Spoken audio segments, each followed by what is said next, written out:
When we think about taxes, we usually picture a clear percentage deducted from our income or added to a purchase, a transaction recorded on paper and reported to the government. This is the monetary or cash-based side of state revenue. It's the part governments are transparent about, the figure that appears in official budgets and economic reports. In most countries, this is the primary way the state funds its operations, from building roads to paying for public services. This formal system, while sometimes complex, is at least visible. We know what we are paying, even if we do not always like the amount. It's a defined contract between the citizen and the state, a predictable cost of living in an organized society. However, there is another, more ancient and less visible method of state extraction. This is the extraction of resources in kind, not with money but with goods, labor, and assets. Imagine the pharaohs of Egypt, who did not collect income tax to build the pyramids. Instead, they commanded the labor of their people, and appropriated the food and materials needed to sustain the massive construction projects. This direct claim on real resources, people's time, their land, their harvests, is a form of taxation that does not show up in any financial ledger. In modern China, this second phase of state extraction operates alongside the formal tax system, creating a dual structure that takes far more from the populace than official numbers ever suggest. This hidden system is not a relic of the past. It is a sophisticated, functioning part of China's economic machinery. It works by manipulating the very rules of the economy to channel wealth toward the state and its designated priorities. Instead of just taking a slice of the pie after it is baked, this system controls the ingredients and the recipe from the start. It suppresses the cost of labor, dictates the price of land, and controls the flow of capital. The result is an immense transfer of wealth from ordinary households to the state and state-favored enterprises, a transfer that is quiet, continuous, and profoundly effective at concentrating resources for national projects and ambitions. Understanding this dual system is crucial to grasping the reality of China's economic model. The official tax figures tell only a fraction of the story, presenting a picture of a state with a moderate fiscal appetite. But when we account for the hidden extractions, the underpaid labor, the expropriated land, the coerced savings, a completely different picture emerges. It reveals a state that lays claim to a staggering portion of its people's real income, a burden that is not only immense but also distributed in a deeply unequal way. This essay will peel back the layers of this system, revealing the hidden mechanisms that fund China's rise and the true cost borne by its citizens. On the surface, China's formal tax system looks relatively standard, at least when compared to other major economies. According to official government reports and international financial institutions, the total tax revenue collected by the state amounts to roughly 25 to 30% of the country's gross domestic product, or GDP. This figure includes all the familiar forms of taxation: individual income taxes, corporate taxes, value-added taxes on goods and services, and property taxes. For an outsider looking in, this percentage seems reasonable, placing China in a similar bracket to many developed nations. It suggests a government that is not excessively burdensome on its economy, leaving plenty of room for private enterprise and household consumption to thrive.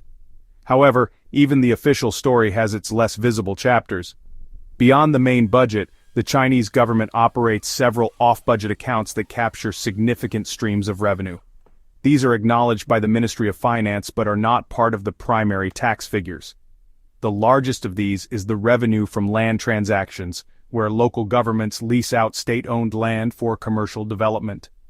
Another major source comes from compulsory social insurance contributions, which are mandatory payments made by both employers and employees for pensions, healthcare, and unemployment benefits. Together, these off-budget revenues add another 10 to 15 percentage points of GDP to the state's coffers, bringing the acknowledged public take to a more substantial 35 to 45%. These off-budget funds are not minor footnotes. They are central to the functioning of local governance in China. For many cities and provinces, revenue from land sales constitutes over half of their total income, giving them the capital to fund infrastructure projects and administrative costs. Similarly, the vast pools of money collected for social insurance are often used by local officials for purposes entirely unrelated to social welfare, such as plugging budget deficits or financing speculative investments. This already begins to blur the line between a straightforward tax and a more ambiguous form of state extraction, where funds designated for one purpose are siphoned off for another. Even with these additions, the official narrative remains incomplete. The 35 to 45% figure, while higher, still presents the state's extraction in purely monetary terms. It accounts for the cash that flows into government accounts but says nothing about the wealth that is extracted before it can even be counted as income. It ignores the value taken through suppressed wages, below market compensation for land, and artificially low returns on savings. These are the in-kind extractions that form the core of China's hidden taxation system.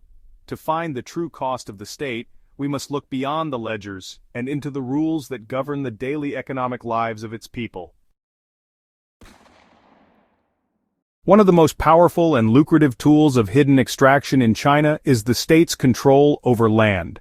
Under Chinese law, all urban land is owned by the state, and all rural land is collectively owned by the village.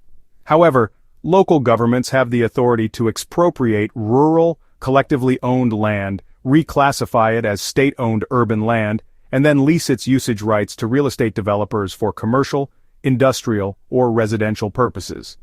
This process creates a massive windfall profit, as the value of land skyrockets the moment it is rezoned for development. This profit is captured almost entirely by the local state, forming the financial bedrock of China's urban expansion. The extraction from the people occurs in the compensation, or lack thereof. When a peasant family's land is expropriated, they are legally entitled to compensation.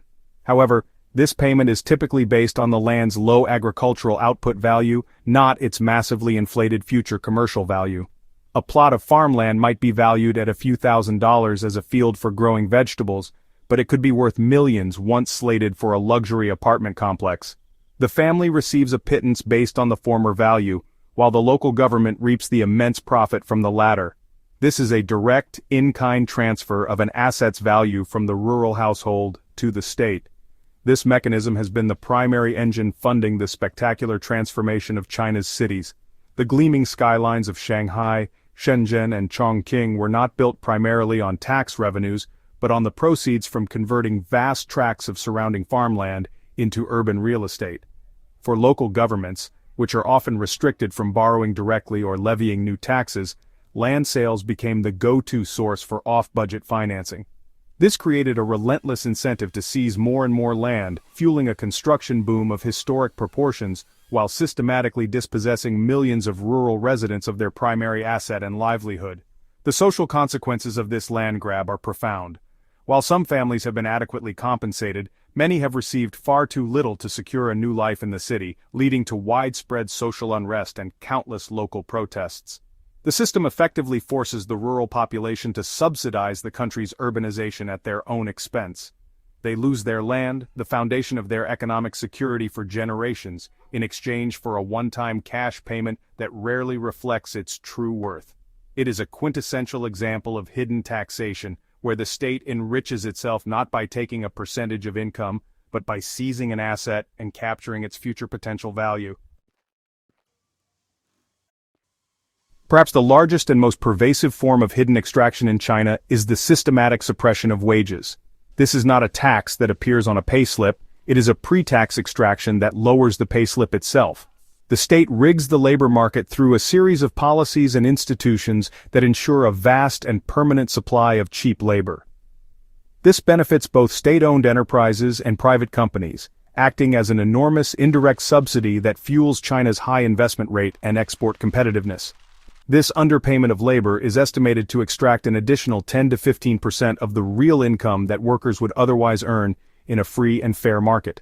The cornerstone of this system is the hukou or household registration system. This policy ties every citizen to their place of birth, categorizing them as either rural or urban.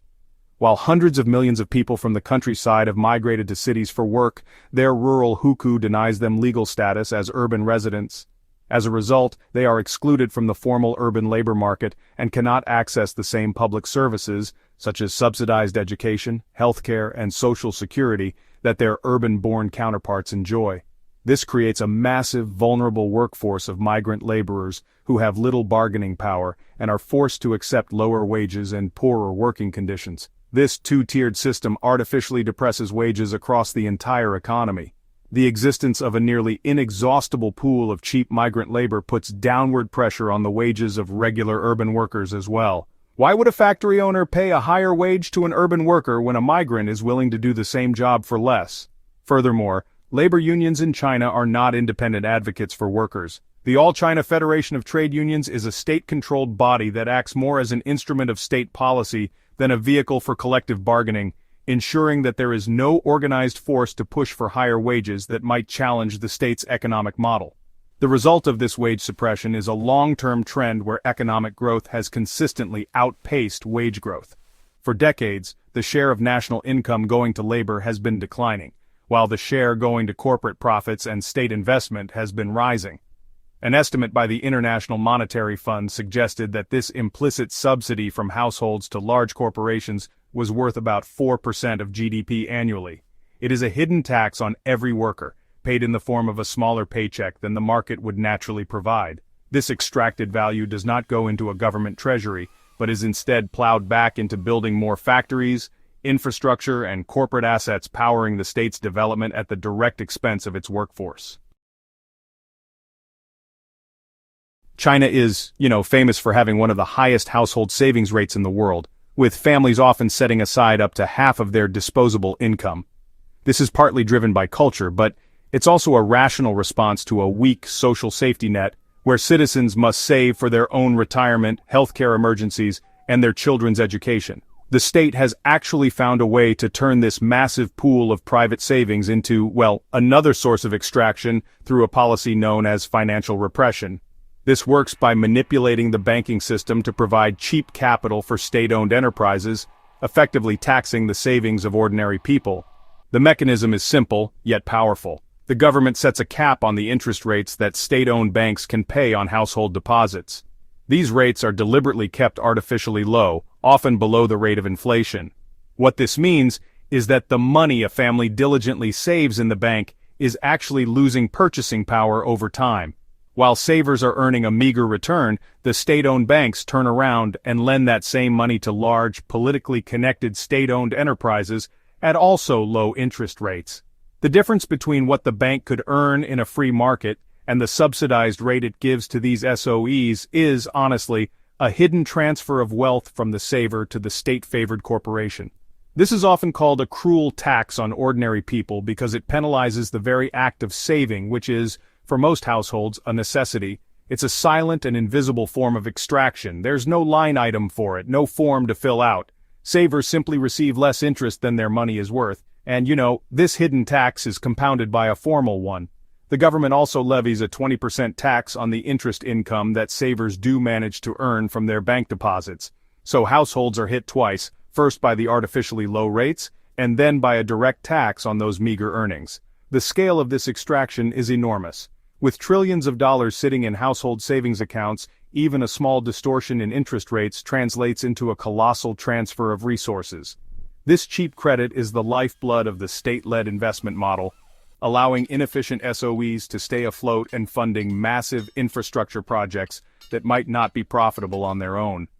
It ensures that the nation's capital is channeled not according to market logic but according to state directives. Once again, it's the ordinary citizen, in this case the diligent saver, who is unknowingly subsidizing the state's grand ambitions, one devalued yuan at a time. Beyond formal taxes and large-scale hidden extractions, the Chinese state and its local agents draw wealth from the populace through a dizzying array of official and unofficial fees, levies, and fines. This form of extraction operates at a more granular level, touching almost every aspect of daily life and public service. While many public services like education and healthcare are described as state-subsidized, they are rarely free. Citizens must pay a wide range of administrative fees, service charges, and other mandatory payments that function as a de facto tax, often levied with little transparency or accountability. Local governments, perpetually hungry for revenue to meet their ambitious targets, are particularly inventive in this regard. They impose fees for everything from business licenses and vehicle inspections to construction permits and market stall rentals. Tolls on highways and bridges are ubiquitous, turning public infrastructure into cash cows for the authorities who manage them. Even the justice system is not immune. Reports have documented cases where detainees in prisons or detention centers are charged fees for their own food and lodging. These payments may be small individually, but they add up to a significant financial burden on households and small businesses. This ecosystem of fees is further complicated by the prevalence of illegal or quasi-legal charges. Local officials or the agencies they control often invent their own levies to supplement their budgets or enrich themselves personally. A farmer might be forced to pay an arbitrary sanitation fee, or a small shop owner might be hit with a surprise public security contribution. Because these charges are imposed by people in positions of authority, citizens often have little choice but to pay. Resisting could lead to harassment, the denial of essential services, or other forms of official retaliation, making compliance the path of least resistance. The misuse of designated funds represents another layer of this extraction. As mentioned earlier, the massive sums collected for social insurance are a prime example. These funds, contributed by workers and employers specifically for pensions and healthcare, are frequently diverted by local governments to finance other projects. This practice jeopardizes the long-term viability of the social safety net, while using workers' retirement savings as a slush fund for short-term government spending. In total, these various fees, levies, and diverted funds are estimated to extract at least another 1% of GDP from the economy, representing a constant, low-level drain on the resources of ordinary people. In a system where official power is immense and unaccountable, corruption inevitably becomes a form of institutionalized taxation. For many citizens and businesses in China, making under-the-table payments is not an exception, but a routine part of navigating the bureaucracy. This low-level graft, often referred to by the euphemism of building guanxi, or relationships, is the price one must pay to get things done. Whether it is a parent trying to get their child into a better school, a patient seeking timely treatment from a doctor, or a business owner applying for a necessary permit, a red envelope filled with cash often expedites the process. This pervasive graft functions as a regressive tax, falling heaviest on those with the least power. A large, well-connected corporation might be able to navigate the system through high-level influence, but an ordinary citizen or a small entrepreneur must pay their way through every bureaucratic checkpoint. These payments are not for luxury services, they are often for things to which a citizen should be entitled by right. The bribe to a housing administrator ensures that your application is not lost, and the payment to the inspector ensures that your small business is not shut down for a minor invented infraction. It is estimated that this endemic corruption extracts at least another 1% of income from the population. Alongside this informal tax of corruption is a more formalized, obligatory payment membership fees for the Chinese Communist Party and its vast network of affiliated organizations. With nearly 100 million members, the party requires its cadres to pay dues, typically calculated as a percentage of their income, but the network extends far beyond the party itself. Mass organizations like the All China Federation of Trade Unions, the Communist Youth League, and the Women's Federation count hundreds of millions of members, many of whom are enrolled automatically through their workplaces. These organizations also collect fees. For instance, companies are required to pay a levy to the official trade union, typically amounting to 2% of their total payroll, regardless of whether their employees actively chose to join. For an individual party member, dues can range from 0.5% to 2% of their monthly salary.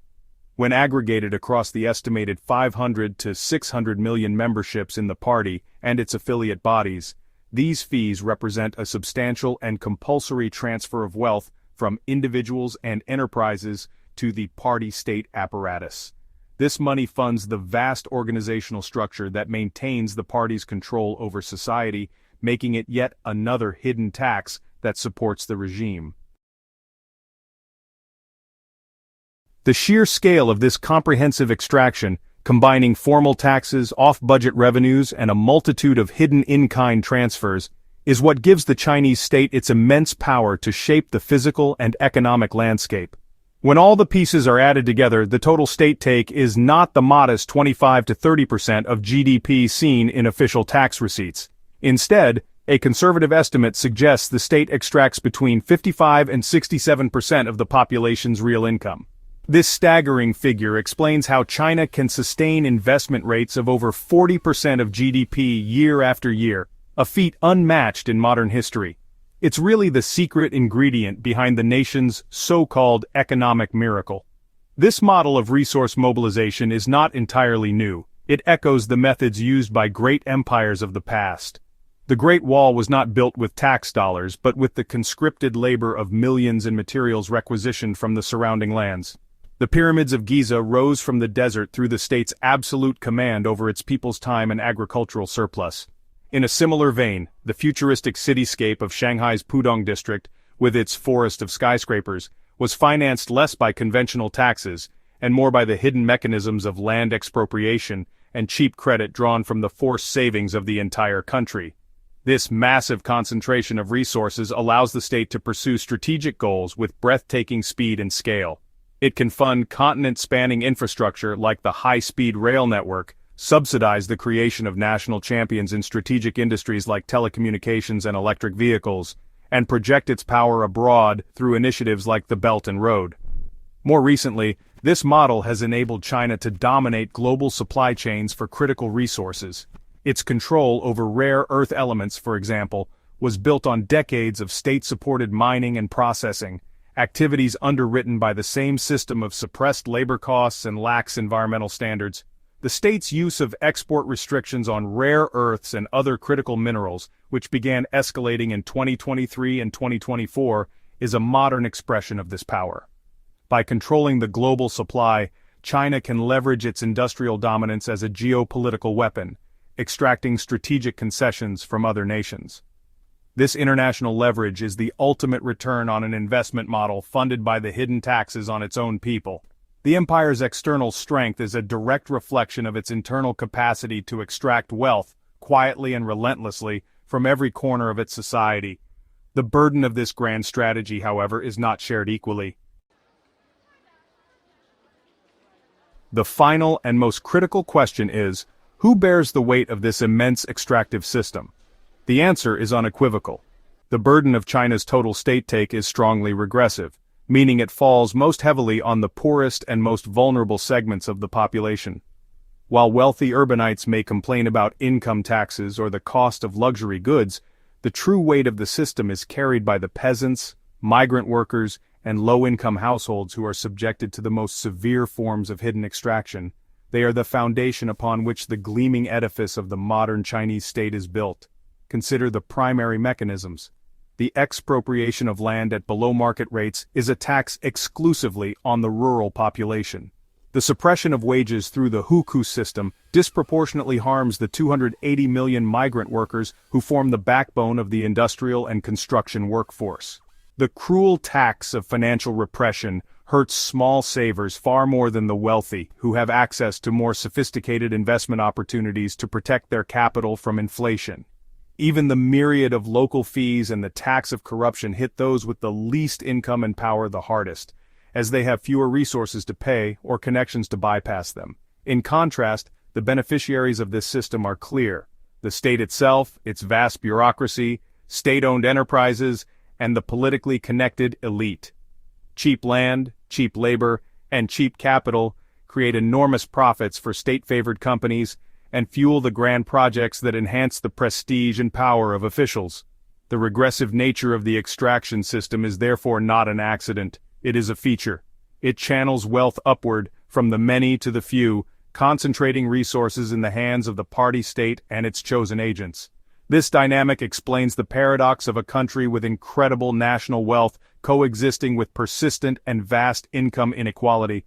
Ultimately, understanding China's hidden taxation is about more than just economics. It is about fairness and social justice. The official tax rate of 25 to 30% paints a misleading picture of a moderate state. The reality is a system that costs its people nearly two-thirds of their real income, with the load unfairly distributed.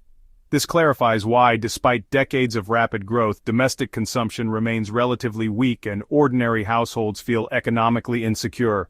Their resources are continuously being siphoned away to fund the state's ambitions. Recognizing who pays and how they pay is the first step toward understanding the true human cost of China's state-led development model.